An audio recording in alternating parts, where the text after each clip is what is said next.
Hello, I'm Gino. Welcome to Dazzle TV. I'm here at Loola's Fish Farm here in Makato in Aklan in the Philippines. Dazzle, Maymay, Liana, and Gabriel, they're all still fishing.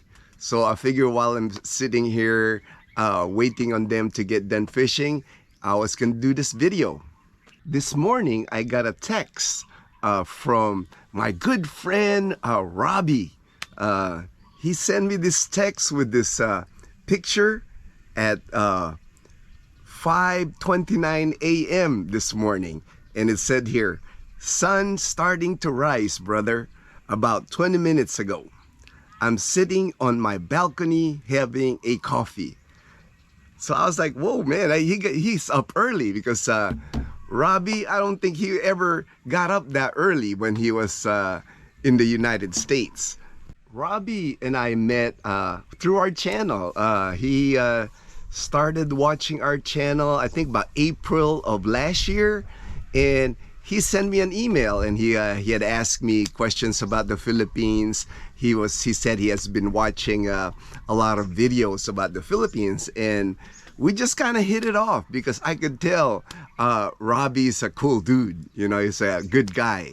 And we're the same age. Robbie and I are the same. We're 57 years old.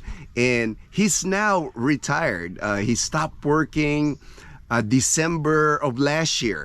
So he's been retired now for about 10 months. And then he had came here to the Philippines back in March of this year, and I actually got to meet him in person.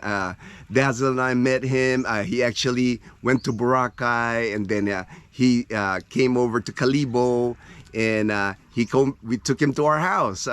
He actually met Chloe and Totoy, so it was really cool to hang out with him. We ate at our favorite restaurant in Calibo, Matsip, so really had a good conversation, really had a good time. He was here back in March for 30 days. That was like his first visit to the Philippines.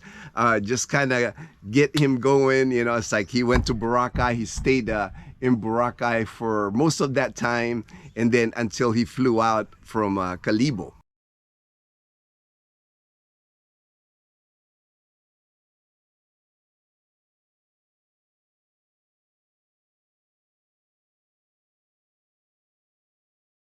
Now he's back, he's been so excited. Actually, we've been video chatting even when he was in Rhode Island. The last 3 months, he was really like, man, I can't wait to get there. He's so excited. And I could tell he was excited because this morning when I got the text, he was just so happy that he landed safely in Cebu. And he's got a Airbnb in Cebu for a month. So he's going to stay in Cebu for a month. Got a nice view, and I'll include that in this video. Then after the month in Cebu, he's got another month. He's going to go to Panglao in Bohol, which is from Cebu. Dazzle and I, we took that trip last year, and it's only about a 2 to 3 hour boat ride from Cebu. But he's going to check out Cebu. He's already signed up for tours in group tours that he's going to attend while he's in Cebu City.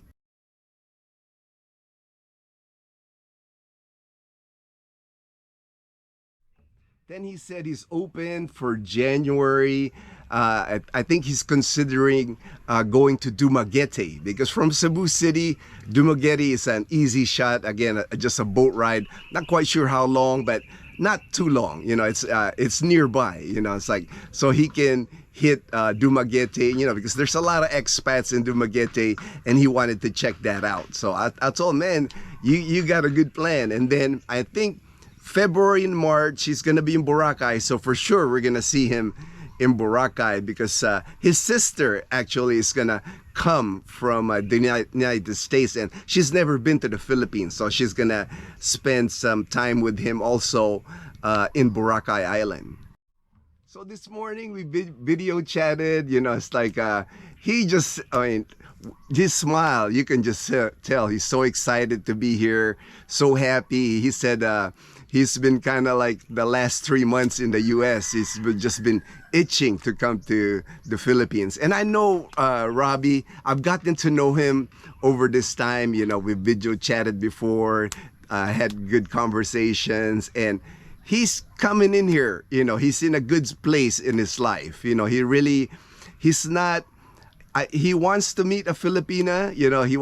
He's single, no kids, and he wants to meet a Filipina, but he's coming here with the right attitude. He's not in a hurry. He told me he's gonna take his time because he wants to meet a Filipina that will last. And that's the right attitude to have. It's like you want to come here, and when you meet your Filipina, get to know the Filipina. It's like there's really shouldn't be any rush. You see so many people here. They meet the Filipina online. They come here for their 30 days. To finally meet the Filipina in person. And next thing you know, they're married already. And to me, I know it still works. There's some that works like that, but I think you really need to get to know your Filipina. It's like that's why Robbie. Now his plan is to stay about 6 months here. So he's got all the time. He can take his time, whoever he meets, really get to know the Filipina that he meets. It's like very important here, to meet the family, meet the parents, meet the family, get to know them, because that will tell a lot about your Filipina when you come here is when you meet the family, how welcoming they are.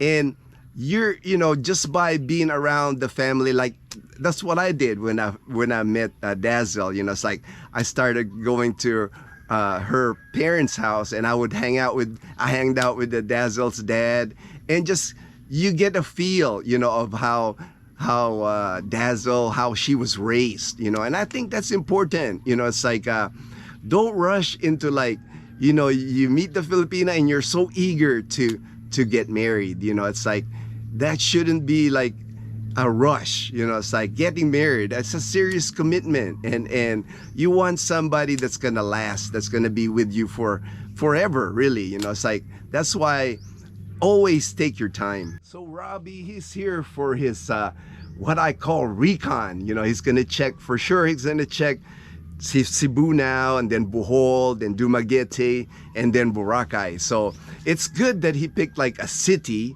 He's got Cebu City. He's like where all the malls. Cebu's like one of the biggest cities here in the Philippines. So he can get a feel for that, how it would be if he decides to live in Cebu. And a lot of expats live in Cebu because of the convenience. You got everything in Cebu. It's you got SNR, you got big malls, movie theaters. It's like they got everything, and it's a nice city. Cebu. Dazzle and I went there last year. We really had a good time. They have a night market. The food is awesome. They got lechon all over the place. I love the lechon in Cebu. So it's like it's good that Robbie picked Cebu City as one of his stops. And then Panglao. Panglao is a resort town. Bohol, to me, I think Bohol to me is a sleeper here in the Philippines as far as a retirement destination. I loved Bohol when we went there because it's still not fully developed. Tagbilaran City is kind of like the biggest city in Bohol when you land there, and it's not that big. Once you get out of Tagbilaran City, went to Panglao, and then you can go to Chocolate Hills and where the tar shears are. It's still, to me, it's still province. It's still if you're looking for that province life, the quiet life like in the province, I think Bohol is a sleeper. It's like a good destination. And then Panglao now. To me, Panglao is kind of like how Boracay used to be, before. Boracay went through this thing now where it's the rehab, and they got so strict. I mean, they went overboard in Boracay, I think, as far as with all the rules. It's like you can't do anything on the beach now in Boracay. You can't eat on the beach. You can't drink on the beach. You know, it's like you can't even drink coffee on the beach in Boracay. You know, it's like no eating or drinking is allowed.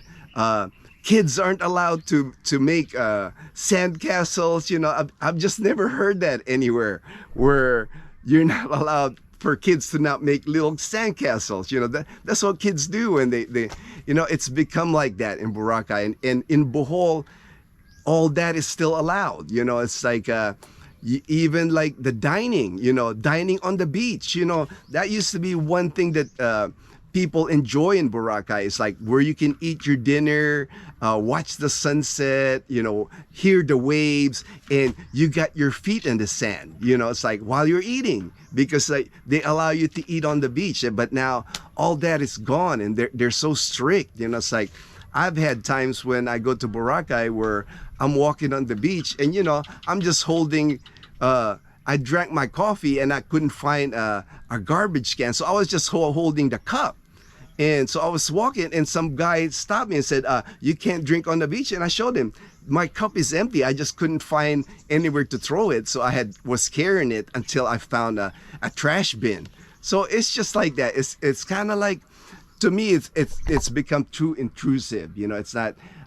People used to go to Boracay, you just want to enjoy, you want to party, you know, it's like it was relaxed. Now, you know, there's kind of like that tension. And when Dazzle and I went to Bohol, to Panglao in last year December with our friends from Dubai, we just had a blast, because like from the time you hit Tagbilaran City, there are no rules. You know, there's no place you have to check in. You have to like in Boracay, when you get to like the jetty port, you have to. There's so many windows you have to go through. You have to pay environmental fee here. You got to pay terminal fee here. They just don't have that in Bohol, and you know, it's so more welcoming. Since I met Robbie, you know, it's like he's asked me numerous questions through like email, video chat, and I know he's told me he's so appreciative, because like it's made his transition, you know, to look for a spot here in the Philippines a lot easier. He feels more comfortable, and I think that's one thing you should look into, because man, there's plenty of YouTubers. There's I was looking online. There's like 300,000 American citizens here in the Philippines. So, you know, how hard is it to befriend an American citizen, an expat? You know, it shouldn't be that hard, because most of the people here that are retired here, we got the time. You know, we want to show people that how fun it could be, how a good life you can have here in the Philippines. So that's one thing you should check into. You know, just it shouldn't be too hard to befriend anybody to retire. You know, that way when you come here, you kind of have somebody to guide you through the process. Like Robbie, I told him about get your bank account in the Philippine National Bank in the U.S. So he did that. He went to New York. You know, he's got an ATM now. He's got a bank account. So one less thing he's got to worry when he gets here. You know, it's like all the tips that I've told him, he's you know, he's followed. You know, so you know, for him, for me, I think he's gonna be successful here. He's gonna have a good, and you could tell, you know, even now, you know, it's like he's just happy to be. He even told me his first day, you know, he went from his Airbnb, he went to like, there's eateries around his Airbnb. So he went to this one eatery and he got a shawarma. You know, it's like shawarma here. It's kind of like it's like Greek food. You know, it's like it's on pita bread and it's got meat and vegetables on it. So he had gotten like 2 shawarma, and the shawarma he got was like a little over 100 pesos. So he gave the girl that made the shawarma like 150, and he had change. I think he told me, I think he had about 30 pesos change, and he told the girl, I just keep the change, you know, you're so nice, you have a nice smile, you know. And the girl, of course, was like happy, you know, it's like smile, because here nobody really tips, especially for a fast food cart. Nobody really tips here for that. And you know, I'm glad he's experiencing things like that. That people are welcoming him here in the Philippines. He also told me when he checked into his Airbnb, the guy that checked him in, that helped him with the suitcase to show him his room, you know, once he got in the room, the guy had asked him, did you want beer? You know, because like, you know, most people here know that, you know, the first thing Americans like to get here is like San Miguel beer. So he said, yeah, I wouldn't mind having beer. You know, that's what Robbie said. So he gave the guy like money to buy like a 6-pack, a can, because he wanted cans of San Miguel Light.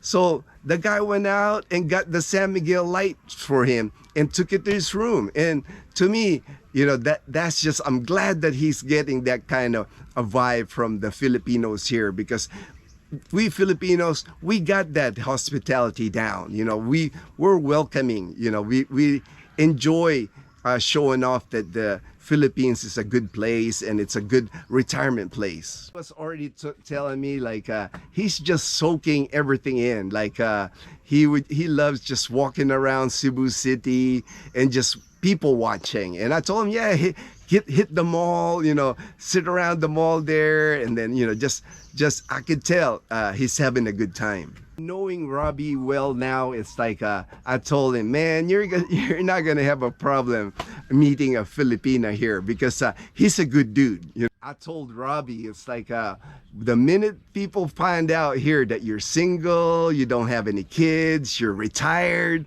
I mean, he's gonna be a catch for a Filipina here for sure. You know, I know he's going to be introduced to a lot of Filipinas when they find out that he's single and retired here in the Philippines. So I told him, don't even worry about that. You know, it's like, just let it happen. It's going to happen for him for sure. And I told Robbie, you know, it's like, whatever he needs from me, you know, I'm here for him for support. You know, it's like, he's coming here to the Philippines. He doesn't have any family. I'm pretty much all he knows here as far as a friend. But I told him, you know, that's gonna change fast. You know, it's easy to meet people here. You know, it's like, as long as you're a good guy, you're gonna meet a lot of people here and you're gonna have a good time. And I told him that. That's why I suggested the group tour in Cebu City or outside Cebu City when he attends those tours, like to Mualboal or waterfalls. When you attend those tours, you know, there's people there that you're gonna meet. Thank you for watching. We'll see you in our next video.